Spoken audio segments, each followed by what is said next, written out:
আজ আমাদের একটা ডাক্তার নেই, একটা ইঞ্জিনিয়ার নেই, একটা পাইলট নেই। পাকিস্তানকে এমনি নম নম করে ওরা ভয় পায়। বাংলাদেশেরও উচিত ওদের মতো পারমাণবিক অন্তত এই অস্ত্রগুলো একটু মজুত করা। ৫৪ বছর ওরা আমাদেরকে দাঁড়াতে দেয়নি এই উগ্রপন্থী হিন্দুরা। অথচ পাকিস্তানের নাম শুনলে আমার মনে হয় ৫০ বছরও আর মুখ তুলে তাকানোর সাহস পাবে না। আজ দেখছেন না কত কিছু হয়ে যাচ্ছে ভারতের সংসদে। মোদীকে কিত কিত কিত কিত বলে গালি দিচ্ছে। ওর মাথা খারাপ হয়ে গেছে। গরুর মদ খাওয়া জাতি তো পাগল হয়ে গেছে একেবারে। আমাদের উচিত এখন ডক্টর মোহাম্মদ ইউনূস সহ দরকার খাবার দাবার প্রতিদিন ৩ বেলার জায়গায় ২ বেলা খান। নবীজি নিজে বাড়ি ছিল খেড়ের, কলা কি খেজুরের পাতার, অথচ বাড়ির সামনে ৯টা ঘোড়া বাঁধা থাকতো। কয়টা? ওগুলো খেলা করার জন্য। কিসের জন্য? তারা আমাদের কি আছে বলেন? পাকিস্তান ভারতের চাইতে মনে হয় কমপক্ষে ৫ ডবল ছোট। চাইতে ভারত ২৯ ডবল, আর ভারত বাংলাদেশের চাইতে ৩ ডবল।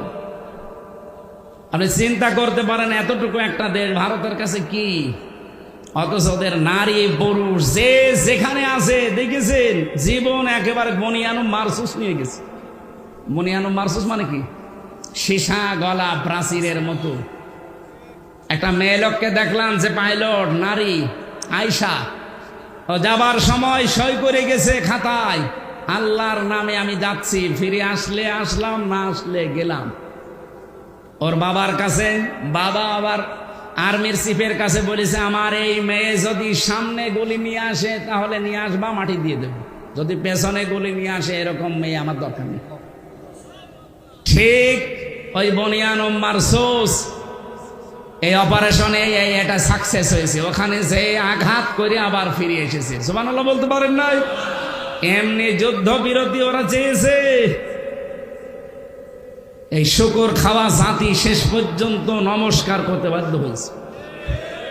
আমাদের কাছেও বাধ্য হবে। আরে ভাই, বাংলাদেশে যাতে অনেক ছোট দেশ আছে, এই যে নেপাল আছে, ভুটান আছে, মালদ্বীপ আছে, সিঙ্গাপুর বাংলাদেশের চাইতে একটা সাতক্ষীরা জেলার মতো হবে না। আমি কয়েকদিন আগে ছিলাম। সিঙ্গাপুর বাংলাদেশের চাইতে কমপক্ষে ৬৪ গুণ ছোট। এ সাতক্ষীরা এদিকে ওদিকে ১০০ কিলো হবে না, আর সিঙ্গাপুর মাত্র এদিকে ওদিকে ৪২ কিলো। এতটুকু একটা দেশ, অথবা বিশ্বের অত তামাম দুনিয়া এখন ১০ নম্বরে আছে। দেশ বড় হলেই সব হয়ে যাবে তা না, ভেতরে মাল থাকা লাগবে। আমারও মাল তৈরি করতে চাই। নবীজির বাড়ি ঘর ভালো না, ঘোড়া কয়টা আর তরবারি জুলফিকার। আমাদের দেশকে আমরা চাই এভাবে শক্তিশালী করতে। কাফেরদের সামনে আমরা মাথা নত করবো না। মাথা নত করতে হলে আল্লাহর সামনে। এক কথা বল না কেন? এই জন্য আমাদের যোগ্যতা অর্জন করা দরকার।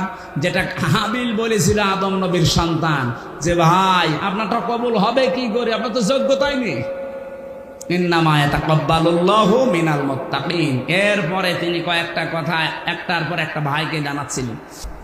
বাংলাদেশ দ্বারা দায়িত্ব পেয়েছে, তারা বিভিন্ন রকমের সংস্কার চালাচ্ছে কমিশন গঠনের মাধ্যমে। নারীদেরকেও তারা সংস্কার করার জন্য ১০ জন মেয়ে লোককে দায়িত্ব দেওয়া হয়েছিল। তারা এমন রিপোর্ট দিয়েছে ৩১৮ পৃষ্ঠা। আমি প্রায় পড়ে দেখেছি। এর ভেতরে কোরআনে কারিমের অলরেডি 10টা আয়াতের ডাইরেক্ট ভুল ধরা হয়েছে। এর বিরুদ্ধে নবীজির হাদিসের অনেকগুলো হাদিস, কয়েকশো হাদিসকে তারা অলরেডি অস্বীকার করেছে। এই জন্যে এই দেশের মুসলমানেরা প্রত্যেকে কমিশন মানা দূরের কথা, এর রিপোর্ট তো না, কমিশনই আমরা মানি না। যেহেতু সংস্কারের দায়িত্ব এমন মানুষকে দেওয়া দরকার যারা ও বিষয়ে অভিজ্ঞ। ওই মানুষগুলো আমার মনে হয় বৈশিষ্ট্য এবং বৈচিত্র্য এই দুইটা শব্দের পার্থক্য মনে হয় বোঝে না। নয়তো নারী আর পুরুষের ভেতরে বৈষম্য এবং বৈচিত্র্য এই সমস্ত বিষয়গুলো আল্লাহ দিয়েই পাঠিয়েছেন দুনিয়ায়। এমন কিছু কিছু জায়গায় আছে যেখানে পুরুষের সম্মান বেশি, যেমন আর রিজালু কাওয়ামুনা আলান নিসা। এই পৃথিবীতে পুরুষ মানুষকে আমি বানিয়েছি নেতা, আর মেয়েদেরকে বানিয়েছি তাদের আজ্ঞাবহ। এখন টায়ারের উপরে যদি টিউব চলে আসে, ও গাড়ি চলবে? বলেন তো। ওরা তো এইটা আরম্ভ করেছে, যেখানে যার স্থান সেই জায়গায় তাকে রাখা দরকার। আপনি আমেরিকার দিকে তাকান, ওরা জাতে মাতাল হলেও তাহলে ঠিক আছে। আজ 236 বছর চলছে, আজ পর্যন্ত আমেরিকার ইতিহাসে কোনো মেয়ে লোককে তারা প্রধানমন্ত্রী বানায়নি। কথা বললেন না কেন? ডোনাল্ড ট্রাম্পের মতো একটা মাতাল মানুষ, এ লোকটা মাতাল, আপনি দেখেছেন? ওরা ইউক্রেন রাশিয়ার যুদ্ধ যখন আরম্ভ হয়েছিল, মানবতা দেখাতে গিয়েছে যে ইউক্রেন দুর্বল, ও পারে না, এই জন্য তাকে সাহায্যের জন্য আমরা তাদের পক্ষ নিয়েছি। সিস্টেম আপনি অপর পৃষ্ঠায় দেখুন, যখন ফিলিস্তিন আর ইসরায়েল যুদ্ধ, এ সময় কিন্তু তারা দুর্বল, ফিলিস্তিনের পক্ষ নেয়নি, নিয়েছে ইসরায়েলের পক্ষ। যাতে মাতাল হলেও তাহলে ঠিক আছে, কি কথা বলেন না কেন? অথচ আবহমান কাল থেকে ইহুদি আর খ্রিস্টান এই দুইটা জাতি দুই মেরুতে অবস্থান করে, ওদের ছায়া পর্যন্ত মাড়াতে চায় না, এত রাগ এদের প্রতি। কারণ খ্রিস্টানদের যে নবী দাবি করা হয় হযরত ঈসা আলাইহিস সালাম, এই নবীকে ইহুদিরাই মেরে ফেলার জন্য সবচাইতে বেশি উদ্যোগ নিয়েছিল, এবং কি তারা প্রচারও করেছে যে আমরা মেরে ফেলেছি, যদিও মারা হয়নি। তিনি আকাশে আছে, আবার মুহাম্মদ রাসূলুল্লাহর উম্মত হয়ে আসবে ইনশাআল্লাহ। কে বুঝলেন আপনি এখান থেকে? এত রাগ তাদের উপরে, একে অন্যের ছায়া পর্যন্ত দেখে না। ওয়ালান তারদা আনকাল ইয়াহুদ ওয়ালান নাসারা হাত্তা তাত্তাবিআ মিল্লাতাহুম। হে নবী, আপনি যতক্ষণ তাদের অনুসরণ না করবেন, তাদের ধর্ম না মানবেন, ততক্ষণ তারা আপনার উপরেও রাজি হবে না। এই জন্যে তার দেওয়ার আগে আল্লাহ লান দিয়েছেন। মজারের আগে লান আসলে বাংলা অর্থ দাঁড়ায় জীবনেও হবে না। ওয়াকালাতিল ইয়াহুদু লাইসাতিন নাসারা ওয়াকালাতিল ইয়াহুদু, ইহুদিরা বলে এই পৃথিবীতে যারা খ্রিস্টান তারা কোনো ধর্মের উপরে নেই, কোনো পথেই নেই। খ্রিস্টান যারা আছে তারা একই কথা ওইভাবেই রিপিট করে। ইহুদি যারা, তারা কোনো ধর্মের উপরে কোনো রাস্তাই নেই। কি রাগ তাদের একে অপরের উপরে দেখেছেন? আবহমান কাল থেকে চলছে। অথচ আমরা বাস্তবে দেখতে পাই কি, এই পৃথিবীতে যখন মুসলমান টাইট করার সময় আসে, ওরা কিন্তু সব এক হয়ে যায়। আমেরিকা কোরআন শরীফ মানে না, কোরআনের নিয়ম নীতি বিশ্বাসও করে না, কিন্তু সূরা নিসারের 34 নম্বর আয়াতটা দেখেন, আজ 236 বছর তারা মেনে চলছে। আল্লাহর ঘোষণা ছিল আর রিজালু কাওয়ামুনা আলান নিসা, এই পৃথিবীর ময়দানে পুরুষ, এদের এমন এমন কিছু আল্লাহ দিয়েছেন যেগুলো নেতৃত্ব দিতে কাজে লাগে। এদের কাছে রাত দিন নেই। এই রাত এখন 10:30 পার হয়ে গেছে। এই সময় যদি আমি হাফ প্যান্ট পরে কুষ্টিয়ায় যেতে চাই, হেঁটে পারবো না। কথা বলে না কেন? হয়তো অন্য কোনো কিছুর সমস্যা আসতে পারে। ভূত পেতনি আমরা যেগুলো বিশ্বাস করি না, ভূত পেতনি বলে কিছু নেই, জিন আছে, জিন পরি আছে। এগুলো হয়তো ভয় দেখাতে পারে, আপনাকে ক্ষতি করতে পারে রাস্তায় রাতের বেলা, অথবা চোর ডাকাতে ধরতে পারে, কিন্তু আমার শারীরিক কোনো ক্ষতি হয়ে যাবে এরকম কোনো ভয় কোনো পুরুষ মানুষের পক্ষ থেকে অন্তত আমাদের আছে বলেন?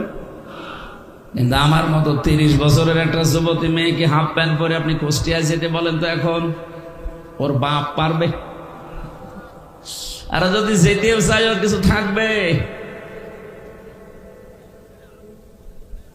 আল্লাহ পুরুষ মানুষকে এমন কিছু আলাদা জিনিস দিয়েছে যেটা মেয়েদেরকে দেয়নি, আবার মেয়েদেরকে আল্লাহ এমন কিছু দিয়েছে যেটা পুরুষকে দেয়নি। এই জন্য যার যার জায়গায় তার মর্যাদা আমার আল্লাহ ঠিক করে দিয়েছেন। এই যে সন্তানকে দুধ খাওয়ানোর দায়িত্ব, এটা কার? না, বাবা। আপনি আমার সাথে বেশি বলছেন। সূরা বাকারা 2 নম্বর পারার 17 নম্বর পৃষ্ঠার 1 নম্বর লাইনে 233 নম্বর আয়াতের প্রথম অংশে আছে, ওয়াল ওয়ালিদাতু ইরদি'না আওলাদাহুন্না হাওলাইনি কামিলাইনি লিমান আরাদা আইয়ুতিম্মার রাদা। এখানে শব্দটা কিন্তু মুযাক্কার, পুরুষবাচক শব্দ। আল্লাহ পুল্লিঙ্গ ব্যবহার করেছেন, লিমান আরাদা আইয়ুতিম্মা। এই পৃথিবীর ময়দানে 2 বছর কমপক্ষে দুধ খাওয়ানোর দায়িত্ব এটা বাবার। কার? না, আপনি আলেন, এরকম হলে তো হবে। আপনি আলেন, হাফেজ। শুধু শব্দের দিকে খেয়াল করতে বলছে, আপনি দেখেন না পাশে আলেম বসে আছে। লিমান আরাদা আইয়ুতিম্মার রাদা, এ শব্দটা মুযাক্কার, পুরুষ শব্দ। দুধ খাওয়ানোর কথা বলে আল্লাহ পুরুষের নাম দিলেন কেন? পৃথিবীতে কোন পুরুষ দুধ খাওয়াতে পারে? আল্লাহর এই আয়াতটা মিথ্যা? না মানে আপনাকে ঠিক করে দেওয়া লাগবে বলে। এই জন্যই তাফসীর মাহফিলে আসতে হয়। এখানে বহু আলেম আছে হয়তো এভাবে ভেঙ্গে ভেঙ্গে পড়ে না, চিন্তা ভাবনা করে না আল্লাহ কেন পুরুষের নাম দিলেন, বাবার নাম দিলেন, মায়ের নাম দুধ খাওয়ানোর তালিকায় নেই। মা দায়িত্বটা পালন করে দেয় দয়া করে। কোনো মা যদি বলে যে না, সন্তানের এই দুধ খাওয়ার দায়িত্ব আমি নেব না, তার কোনো গুনাহ নেই। এটা দায়িত্বই বাবার, উনি দয়া করে পালন করে দেয়, শুকরিয়া জানাবেন তাকে। এমনকি কোনো মা যদি এখন আওয়াজ তোলে যে এই সন্তানের দুধ আমি আর খাওয়াবো না, এটা বাবার, আমি যদি দুধ খাওয়িয়ে দেই তাহলে 5 লাখ টাকা দেওয়া লাগবে 2 বছরে, আপনাকে তাই দেওয়া লাগবে। আমার মনে হয় এটা মাইকে বলা ঠিক হইল না। আমার ছোট মেয়ের বয়স এখন 7 মাস।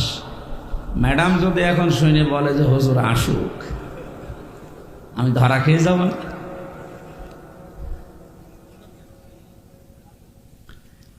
বাবাকে আল্লাহ রাব্বুল আলামিন সন্তানকে প্রতিপালন করা, বিশেষ করে পেটে রাখা, ডেলিভারির যে কষ্টটা সহ্য করা, বিজ্ঞান এখন প্রমাণ করছে কষ্ট পরিমাপ করতে হলে একটা যন্ত্র আছে।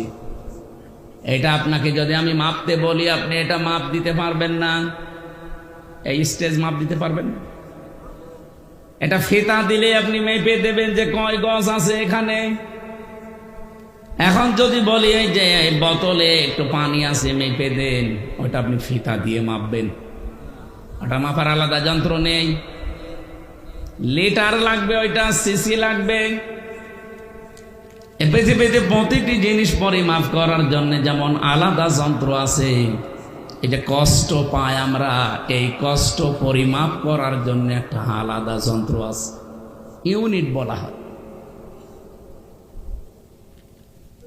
আপনারা জানেন কয়েকদিন আগে এই যে পলাশ সাহা এএসপি, উনি পারিবারিক জীবনে মানসিক যন্ত্রণা সহ্য করতে না পেরে লোকটা আত্মহত্যা করেছে নিজের অস্ত্র দিয়ে, এবং লিখে রেখে গেছে চিরকুটে, আমার মৃত্যুর জন্য কেউ দায়ী না, জীবনের ওপরে বিতৃষ্ণা এসে গেছে, আমার জীবন আর ভালো লাগে না, সাধ্যের বাইরে চলে গেছে কষ্টটা। বিজ্ঞানে কষ্ট মাপ দিয়েছে যে কতটুকু কষ্ট পেলে একজন মানুষ মরে যায়।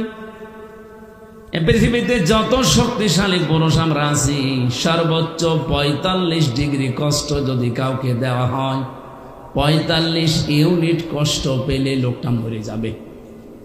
শখে হোক আর কষ্টে হোক, ভেতরে তার আর সহ্য করার মতো কোনো ক্যাপাসিটি 3.5 হাত বডিতে 2 কোটি কোষ আছে। এই কোষগুলো আর ধারণ করতে পারবে না, শেষে মরে যাবে। কিন্তু মেয়েদেরকে এই যে সন্তান জন্ম দেওয়ার সময় যে কষ্টটা তাদের সহ্য করা লাগে, বিজ্ঞান প্রমাণ করেছে এক একটা মায়ের ডেলিভারির সময় কষ্ট সহ্য করা লাগে 57 ইউনিট। পলাশ সাহা মরে গেছে 45 ইউনিটের ওপরে কষ্ট পেয়েছিল, শক খেয়েছিল, এজন্য মরে গেছে। আর পারিবারিক জীবনের এখন সব কিছু বের হচ্ছে। আমার মনে হয় এখানে অনেকেই পলাশ সাহার স্ত্রী এবং মায়ের মতো মানুষ মহিলা প্যান্ডেলে আছে, এবং আমরা অনেকে পলাশের মতো আছি। আজ হাজারো পরিবারে মানুষ মানসিক যন্ত্রণায় রোগী হয়ে যাচ্ছে, এমনকি ধুকে ধুকে মরে যাচ্ছে। সম্মানিত মা বোনেরা যেখানে এসেছেন বসেছেন, শুধু নামাজ পড়া, রোজা রাখা, কালো বোরকা পরা আপনাদের ইবাদত না। শাশুড়ি যারা এসেছেন হাতে পায়ে ধরে বলছি, একটু স্যাক্রিফাইস করবেন পুত্রবধূটার জন্যে। আপনার পুত্রবধূ যদি ভালো থাকে, আপনার ছেলে ভালো থাকবে। এক কথা বলো। বউ যারা এসেছেন এই পৃথিবীতে সবচাইতে দামি একজন মানুষের কাছে, যেহেতু আল্লাহ রাসূলের পরে তার মা, এই জায়গায় আপনাকেও সেন্সিটিভ থাকা লাগবে। কিছু হলেই খালি স্বামীর কানে তুলে দেবেন, কিছু হলেই স্বামীর কানে তুলে দেবেন। আরে ভাই, সন্তান আমরা যা হই না কেন, পৃথিবীর যত খারাপ ছেলে হোক, দুনিয়ার সব ছেড়ে দেওয়ার মতো মন তার আছে। মার বাবাকে এসে জীবনও ছাড়তে চায় না, কিন্তু বাধ্য হওয়া লাগে অনেক ক্ষেত্রে। এই পৃথিবীতে এমন স্বামী নেই। এই কথা বলছেন এখন? এই জন্য যারা বসে আছেন মনে করেন আমি নামাজ পড়ি 5 ওয়াক্তের জায়গায় তাহাজ্জুদ মিলে 6 ওয়াক্ত, আমি রোজা রাখি, নফল রোজা মিলে কত রোজা, আমি পর্দায় থাকি, কালো বোরকা পরি, পরপুরুষের সাথে দেখা করি না, আমি জান্নাতে যাব না। মানে কে বলেছে আপনি জান্নাতে যাবেন? পারিবারিক জীবনে আপনি পুত্রবধূর উপর অত্যাচার করে আপনি অলরেডি জালেম হয়ে গেছেন। এরকম শাশুড়ি নেই? ছেলে যদি বৌমাকে একটু বেশি কেয়ার করে, একটু খেয়ালে রাখে, একটু ভালোবাসা বেশি দেয়, অনেক মা আছে সহ্য করতে পারে না, উল্টা পাল্টা কথা ছড়ায় যে আমার এই ছেলেটা বৌমা দখল করে নিয়েছে। ও মা, আপনার তো সেজদায় পড়ে থাকার কথা যে আপনার ছেলেটা অন্তত আপনার বৌমা নিয়ে ব্যস্ত আছে, অন্য কোনো মহিলার সাথে লাইন করে না, বলেন। আর আপনি উল্টা পাল্টা কথা ছড়ান। মেয়েদের এই ছোট মনের কারণে আমার মনে হয়, আমি যতটুকু এই 3-4 দিন ধরে দেখছি, এই মেয়েদের ছোট মনের কারণে এই পলাশ সাহা মরে গেছে। আপনি চিন্তা করতে পারেন, একজন বিসিএস ক্যাডার, এএসপির মর্যাদা আছে বাংলাদেশে, তার কোন জিনিসের অভাব আছে আপনি বলেন? শুধু চোখ বন্ধ করলে প্রতিদিন 10-20 লাখ টাকা সে উপায় করতে পারে, শুধু চোখ বন্ধ করে রাখলে। এরকম একটা জায়গায় সে পৌঁছিয়েছে অলরেডি। একটা জেলার এসপির পরের দায়িত্বে তার, অথচ সে লোকটা নিজের অস্ত্র মাথায় লাগিয়ে নিজে বিদায় নিয়ে চলে যাওয়ার আগে লিখে গেল, আমার মৃত্যুর জন্য কেউ দায়ী না। এখন সব বের হচ্ছে যে দায়ী কে। আমি আশা করব মেয়েদের যে হিংস দিয়েছি, এত কষ্ট সহ্য হয় আপনাদের, তো পারিবারিক জীবনে এই ছোট মনের কারণে হাজারো স্বামী, হাজারো সন্তান আজ আমরা মানসিক রোগী হয়ে যাচ্ছি।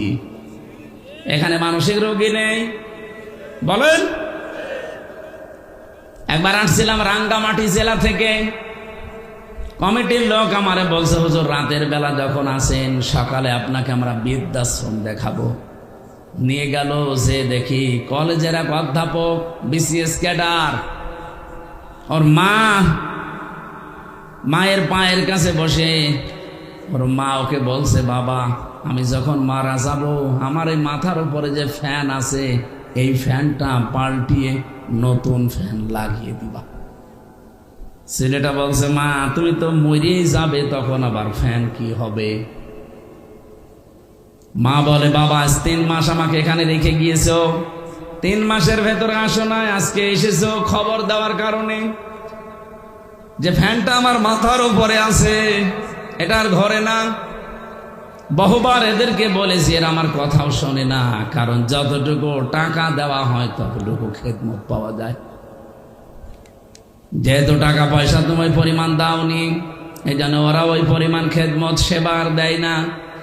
কিন্তু আমার বিশ্বাস, তুমি আমার সাথে যা করলে, তোমার সন্তানও বড় হচ্ছে, কিছুদিন পরে তোমার এই জায়গায় রেখে যাবে। কিন্তু তোমার তো ফ্যান ছাড়া ঘুম হয় না। ছোটবেলা থেকেই আমি তোমাকে কি কষ্ট করে বাতাস দিয়ে ঠান্ডা করে আমি মানুষ করেছি, আমি জানি। এই যে তোমার আগাম কষ্টের কথা জানিয়ে দিলাম, ফ্যানটা পাল্টিয়ে দিও, তোমারই ভালো হবে। ওই অবস্থা বলতে বলতে দেখি লোকটার হাতের উপরে ওর মা মরে গেল। হাও মাও করে কাঁদছিল। আমারে দেখে বলছে, হুজুর আমার উপরে খারাপ ধারণা করবেন না, এ দোষ শুধু আমার না, এ দোষ আমার স্ত্রীর। আমার 2টা ছেলে মেয়ে আছে। বারবার স্ত্রী আমাকে বলে, বুড়ি যদি বাড়ি থাকে আমি তোমার ভাত খাবো না, হয় একে রাখবা না আমারে রাখবা। শেষ পর্যন্ত আমি আর সহ্য করতে না পেরে 3 মাস আগে রেখে গিয়েছিলাম। বাবা আমার প্রায় 10-12 বছর আগে মারা গেছে। আজকে আমার হাতের ওপরে মাটা মারা গেল। পৃথিবীতে এখন আমাকে নাম ধরে ডাকার মতো আর কেউ নেই। সাতক্ষীরাবাসী, আমার তো মনে হয় শুধু কলেজের অধ্যাপক না, এখানে অনেক স্বামী আমরা ঠিক ওই রকম অসহায় বসে আছি। সম্মানিত মা বোনেরা, আমি আশা করছি আপনারা মনটা একটু ন্যারো মাইন্ডের করবেন না, ব্রড মাইন্ডের উদার করবেন। একটু ছাড় দেওয়ার মন মানসিকতা তৈরি করেন। দেখবেন পরিবারটা, আরে ভাই না খেয়ে তো কেউ মরে যায় না। শুধুমাত্র আপনার এই ছোট মনের কারণে অসুস্থ হয়ে আমরা কবরের দিকে চলে যাই।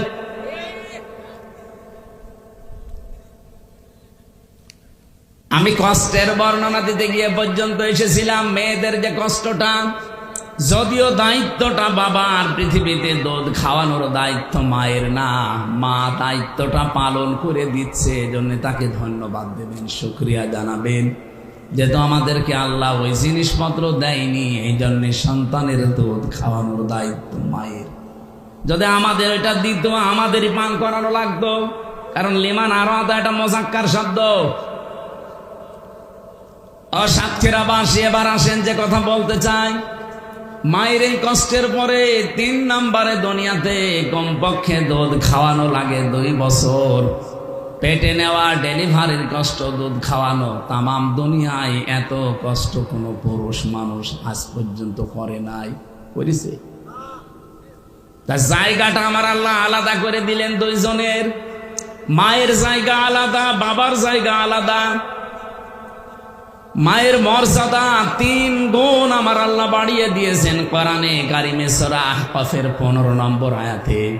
হামালাতুহু উম্মুহু কুরহা ওয়া ওয়াদাআতুহু কুরহা ওয়া হামলুহু ওয়া ফিসালুহু 30 শাহরা।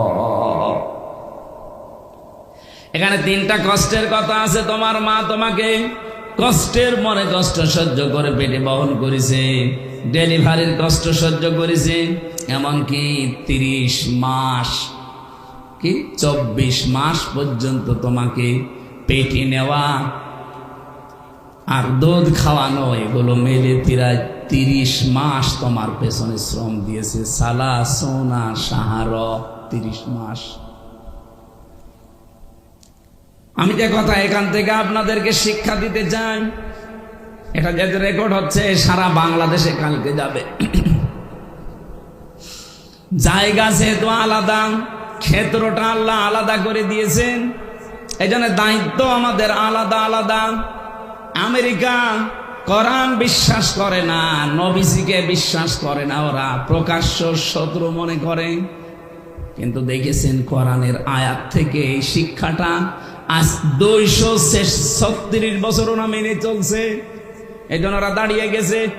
অন্তত অর্থনৈতিকভাবে ওরা দাঁড়িয়ে আছে, সামরিকভাবে দাঁড়িয়ে আছে, বিশ্বের মানচিত্রে আজ তারা মোড়ল। আর আমরা মুসলমানের আছে যেখানে আছি দেখেন, দাঁড়ানো দূরের কথা, উঠে বসতেও পারি নাই। তামাম পৃথিবীতে সবচাইতে বেশি নিগৃহীত, সবচাইতে বেশি অপমানিত, অপদস্থ, না খেয়ে থাকার তালিকায় যাদের নাম, তারা মুসলমান। কারণ নেতৃত্বের জায়গাটা যেখানে যাকে দরকার ওই জায়গায় আল্লাহর নিয়ম রাসূলের নিয়মটা আমরা মানি নাই। এই আয়াতের পক্ষে একটা হাদিস পেয়েছি, আল্লাহর নবী বরহুম ইমরাতুন, বুখারী শরীফের হাদিস। নবীজি বলেন ওই জাতি কখনো সফল হচ্ছে না, হবে না, যেই জাতি তার নেতৃত্বের দায়িত্ব কোনো মহিলাকে দিয়েছে। ৫৪ বছর এই দেশটা স্বাধীন হয়েছে, বলেন তো দায়িত্বে যারা ছিল মহিলা বেশি না পুরুষ? আমরা দাঁড়াবো কি করে? আপনি কোরআনের বাইরে নিয়ম মেনে, হাদিসের বাইরে নিয়ম মেনে জীবনেও দাঁড়াতে পারবেন না। আমেরিকা কোরআনের নিয়ম মেনে দাঁড়িয়েছে, যদিও বিশ্বাস করে না। হ্যাঁ, মেয়েদের যে সম্মান মর্যাদা, এ পৃথিবীতে যত রহমত আল্লাহ দিয়েছেন, ১ নাম্বার রহমতের নাম হচ্ছে কোরআন, ২ নাম্বার রহমতের নাম নবী মুহাম্মদুর রাসূলুল্লাহ, ৩ নাম্বার রহমতের নাম এসেছে মেয়ে লোকের, তার মানে মা। সুবহানাল্লাহ বলতে পারেন? এ মায়ের পেট থেকে যারা আমরা আসি, নারী হোক আর পুরুষ হোক, হাদিস বলছে কোন পুরুষ মানুষ যদি মায়ের পেট থেকে ঘরে আসে, ওই ঘরে রহমতের ফেরেশতা আসে, কথা কোরআন হাদিসে নেই। আছে? নেই। কিন্তু কোন মেয়ে যদি আসে, সঙ্গে সঙ্গে ৪ জন রহমতের ফেরেশতা আল্লাহ পাঠিয়ে দেয়। ৪ জন এসে এই মেয়েটার মাথার উপরে হাত বোলাতে থাকে, ডাক দিয়ে বলে দুর্বল দেহটা একটা দুর্বল দেহ থেকে বের হয়ে এসেছে। এই মেয়েটার উপরে যারা 3টা দায়িত্ব পালন করবে, ১ নাম্বারে তাকে ভালোবাসবে, ২ নাম্বারে তাকে শিক্ষা দিয়ে তার পেছনে খরচ করবে, ৩ নাম্বারে তাকে সৎ পাত্র দেখে পাত্রস্থ করবে, কিয়ামত পর্যন্ত আল্লাহর রহমত তার সাথে থাকবে। কথাটা আপনি একটু খেয়াল করেন, আল্লাহর নবী কিন্তু বলেন নাই যে মরণ পর্যন্ত তার সাথে আল্লাহর রহমত থাকবে না। ইলা ইয়াউমিল কিয়ামাহ, কিয়ামতের ময়দানেও যদি এই মেয়ের, এই কন্যার, এই বোনের যারা দায়িত্বে আছে, এই গার্জিয়ানরা বিপদে পড়ে যায়, এই মেয়ে লোকটার কারণে কিয়ামত পর্যন্ত আল্লাহ বাঁচিয়ে দেবে। আপনার 10টা ছেলে আছে, আপনি বেঁচে যাবেন এমন কথা নেই।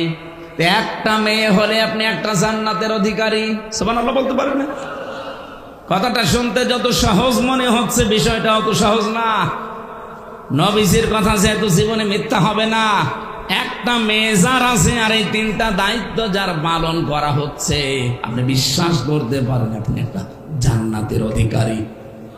যার 2টা মেয়ে আছে সে 2টা জান্নাতের অধিকারী।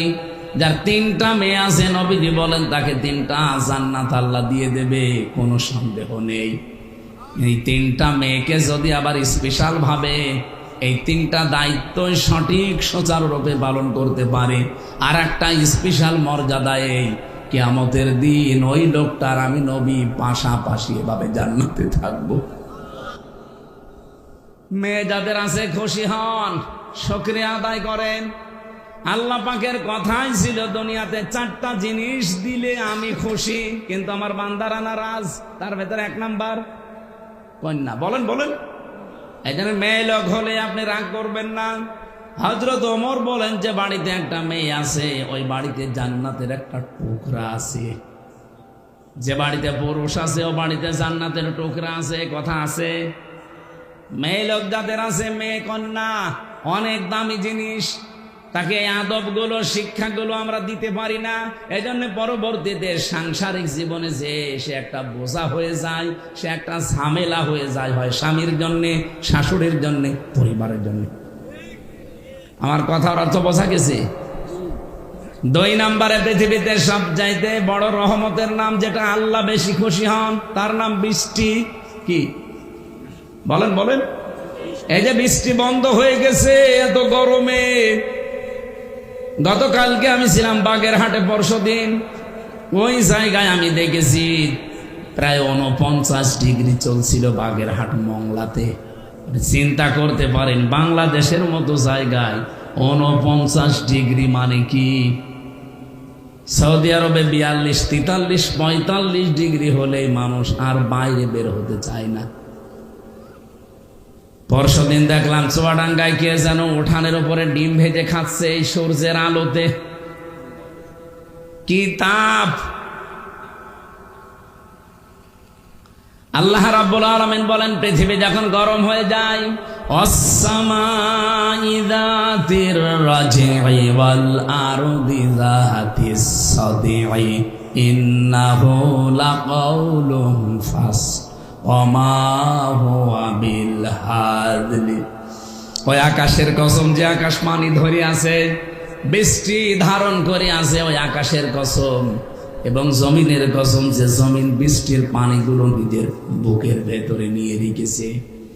আকাশ যদি বলতো না এই পানি আমি নেব না, ছেড়ে দিলাম, জমিন যদি বলতো না আমি বুকের ভেতরে এগুলো রাখবো না, উগরিয়ে দিলাম, জমিনে বসবাস করা আমাদের জন্য বড় কঠোর হয়ে যেত। মাঝে মাঝে নিতে চায় না, তখন দেখেন না বন্যা চলে আসে।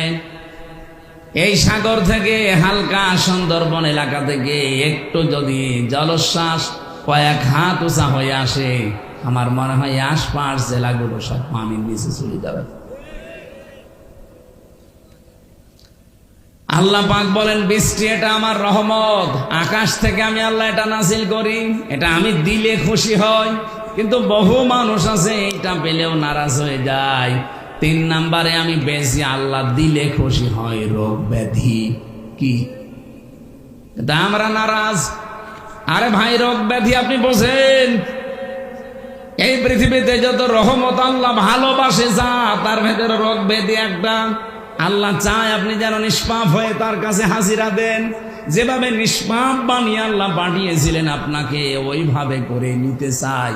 এই জন্য দুনিয়ায় কোনো ছোটখাটো অপরাধ হয়ে গেলে রোগ ব্যাধি রোগ শোক দিয়ে ওগুলো পুরাটা পরিষ্কার করে আপনাকে নিতে চায়। এই জন্য ইমানদারের যদি জ্বর হয় তার গুনাহ মাফ হয়, ও যদি হোঁচট খেয়ে বড়িয়েও যায় তার গুনাহ মাফ হয়। সুবহানাল্লাহ বলতে পারেন নাই?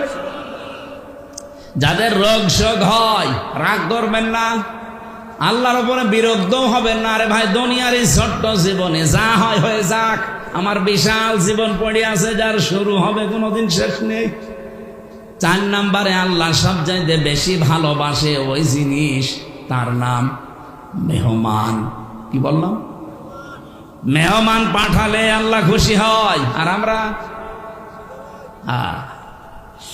4টা জিনিস আল্লাহর নবী বলেন এই পৃথিবীতে আমার আল্লাহ বেজার হয় কিন্তু মানুষ খুশি হয়। তার 1 নম্বরে যৌতুক। এলাকায় তো নেই যৌতুকের টাকা খাওয়ার পায়খানা খাওয়া সমান কথা না। না, পায়খানা খেলে 1টা গোনা হবে কবিরা গোনা, আর যৌতুকের টাকা যদি কেউ নেন 2টা গোনা হবে। 1 নম্বরে জুলুমের গোনা, 2 নম্বরে কবিরা গোনা। যে 99টা কবিরা গোনার তালিকা আছে যৌতুক তার ভিতরে 1 নম্বরে। এটা হিন্দুদের জীবন থেকে এসেছে, ওদের ধর্মীয় রীতিনীতি। সাতক্ষীরাবাসী মুসলমান আমরা এখানে বেশি, সুতরাং আজকে থেকে আপনি নামাজ যারা পড়েন, আল্লাহ রাসূল বিশ্বাস করেন, তাওবা করেন যে জীবনে কোনোদিন আর আত্মীয় স্বজনের ভেতরে যৌতুক থাকলে আমি ওখানে নেই। যৌতুক থাকলে সে নিজের আপন ভাইয়ের মেয়ের বিয়ে হোক আপনি বাদ দিয়ে দেবেন, যেভাবেই হোক এই যৌতুক প্রথা তুলে দেওয়া লাগবে। এটার জন্য যারা সামাজিকভাবে, পারিবারিকভাবে, রাষ্ট্রীয়ভাবে চিন্তা ভাবনা করবে, কারণ সবচাইতে বেশি নারাজ আল্লাহ যৌতুক নিলে হয়ে যায়, আর সবচাইতে বেশি খুশি হয়ে আমরা এই যৌতুক পেলে। না এলাকায় যৌতুক নেই? যৌতুকের টাকা নিয়েছেন কারা কারা হাত তোলেন তো। আন্দাজে বললেন যে আছে, আমি তো জানি সাতক্ষীরা এসব নেই। আরে ভাই আপনি কি নামাজ পড়েন আমি তো বুঝি না, কিসের রোজা রাখেন? এটা যদি আপনি হারামটাই খান তাও পায়খানা খাওয়ার চাইতেও ডবল গুনাহ। বলেন নাউজুবিল্লাহ। 2 নম্বরে বিশ্ব নবী বলেন এই পৃথিবীতে আল্লাহ সবচেয়ে বেশি নারাজ হয় গীবত করলে, আর মানুষ গীবত করে খুব খুশি। গীবত মানুষের কাছে ঘি ভাতের মতো লাগে। বাংলাদেশে গীবত তো আছে, সবচেয়ে বড় অপরাধ গীবতের উপরে যেটা তহমত, ওইটা বেশি। এই কথা বলেন না কেন? এই বাংলাদেশে এখন সবচাইতে বেশি গীবতের চাইতে তহমতটা। এই যে মাহফুজ আলম নামে যেই লোকটা, এটা অসুস্থ মানুষ, একটা অবৈধ উপদেষ্টা। এই জন্য আমার প্রথম কথা কি ছিল যে উপদেষ্টা পরিষদ গোড়াটা ভেঙ্গে দেন, কোনো দরকার নেই ছাতাগুলো চেয়ারে বসিয়ে টাকা দেওয়া। এদের কেন সরকারি টাকা দিয়ে তেল কিনে দেওয়া লাগবে, গাড়ি দেওয়া লাগবে, কোয়ার্টার দেওয়া লাগবে? কোন কারণে? কোনো দরকার নেই এগুলো। চেয়ারম্যান ছাড়া, মেম্বার ছাড়া, মেয়র ছাড়া, এমপি ছাড়া যদি দেশ চলতে পারে, উপদেষ্টা ছাড়াও চলবে, কোনো অসুবিধা নেই।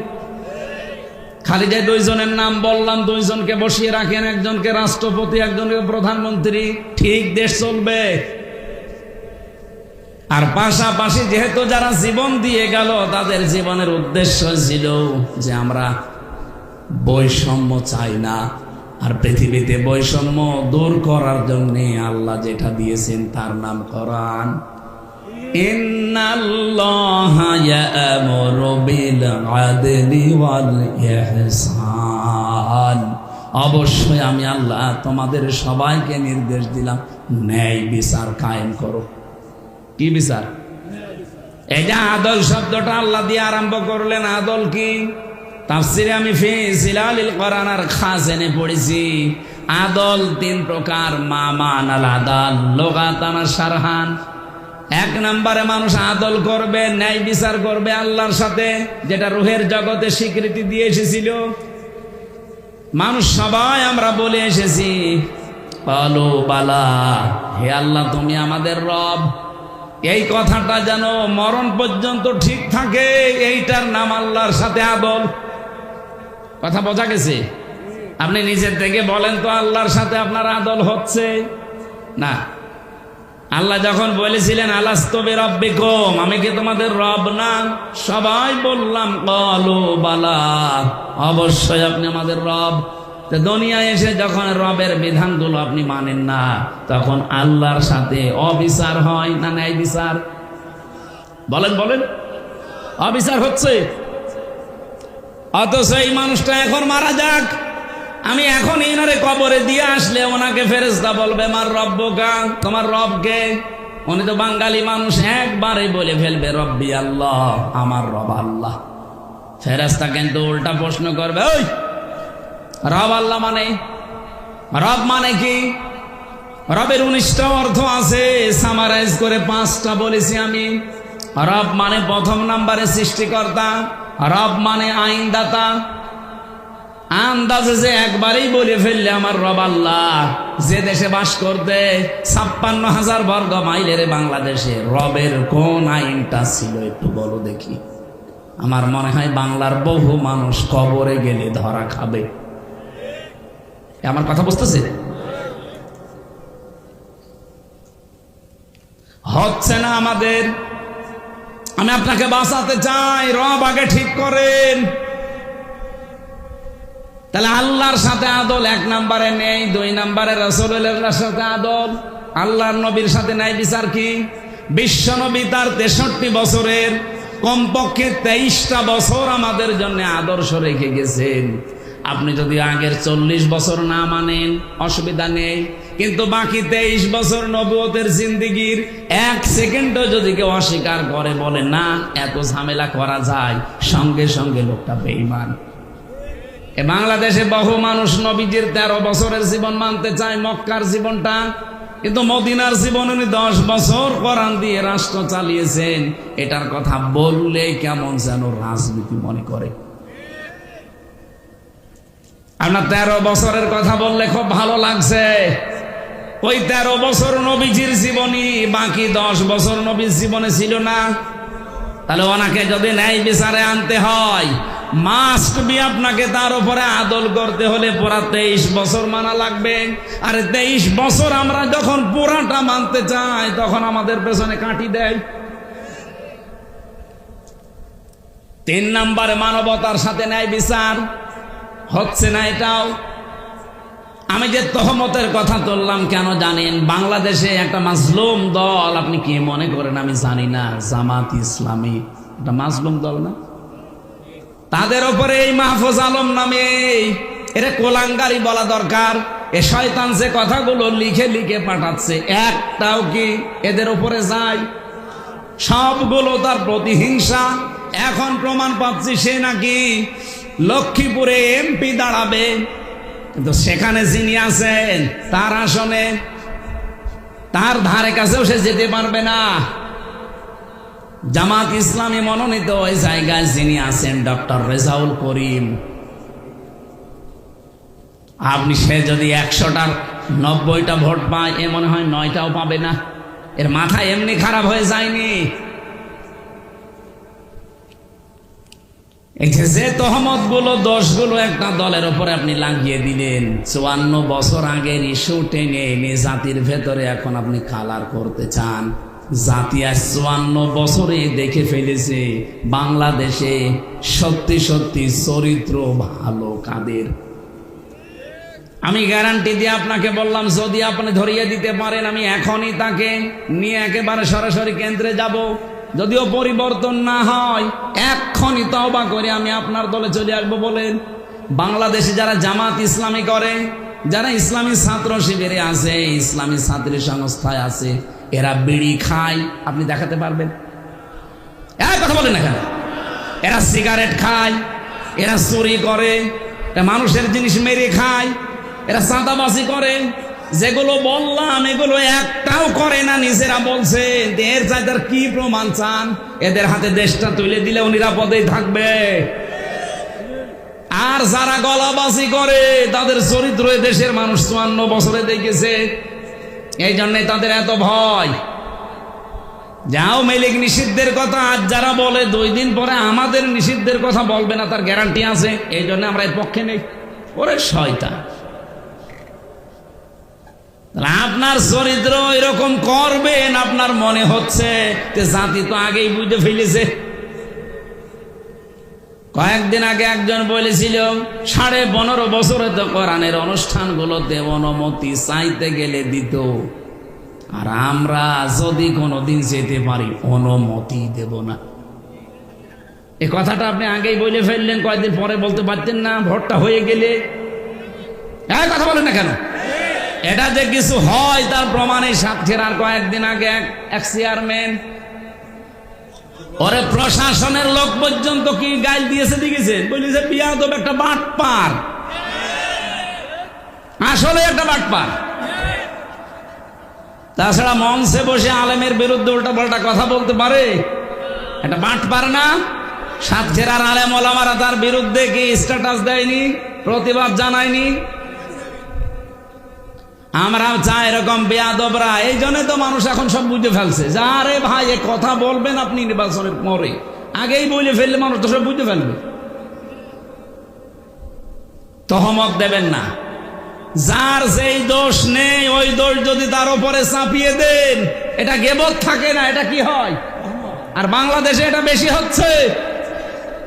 আপনি নিজেই বললেন যে এদের ভেতরে চোর নেই, এদের ভেতরে বিড়িখোর নেই, এদের ভেতরে জেনাকার নেই। আপনি কি প্রমাণ চান আর বলেন? এই মানুষগুলো দায়িত্ব পেলে এরা চোর মুক্ত বাংলাদেশ গঠন করবে, এরা ন্যায় বিচার কায়েম করবে, কারণ এরা শপথবদ্ধ হয় এইটা পড়ে, ওলিন্না সলাতি অনুসুকি অমাহিয়া অমামাতি লিল্লাহি রাব্বিল আলামিন। এটা যদি না পড়ে, আপনি যারা আছে দায়িত্বে জিজ্ঞাসা করে দেখেন তো। এখানে যদি কেউ থাকে ওই রকম জিজ্ঞাসা করে দেখেন যে আয়াত তার পড়া লেগেছে কিনা। কেউ আছে? জিজ্ঞাসা করে। আর আপনি যেখানে সাপোর্ট করছেন সেখানে বলেন না সলাতি পড়া লাগে না, সেখানে পড়া লাগে বলেন না ছাগল। ছাগল নিয়ে আসি। আমার কথা একটু মন দিয়ে শোনেন। রব্বুল আলামিন কোরআনে কারিমে জানিয়েছেন, এই পৃথিবীতে সবচাইতে বেশি নারাজ হয় আমি, বেজার হয়ে যায় যখন মানুষ গীবত করে, তহমত করে, অথচ মানুষ এইটাকে সবচাইতে বেশি ভালোবাসে। তিন নাম্বার বেশি যারা সুদ খায় ঘুষ খায় এদের প্রতি আল্লাহ সব চাইতে বেজার, কিন্তু মানুষ এটা পেয়ে খুশি। এখানে বহু মানুষ এমন বসে আছে যারা সুদের টাকা 1000 টাকা রেখে আসে, মাসে মাসে 100 টাকা বেশি দেয়, নাকি এরকম মানুষ সাথীরা নেই? যারা আছেন এই মুহূর্তে তওবা করেন, কারণ সুদের 1 টাকা খাওয়ার মায়ের সাথে জেনা করার সমান কথা। যারা করছেন এই মুহূর্তে সিদ্ধান্ত নিয়ে ফেলেন, আমি না খেয়ে মরে যাব, আমি ঘুষ আর সুদ খাবো না, ছেড়ে দেব। যারা রাজি আছেন একটু দেখে হাত তোলেন তো। আরে বাবা, কত সুদ করবো এলাকায়, এত সুদ খোর প্রায় লোকই দেখি ওই ধান্দায় আছে।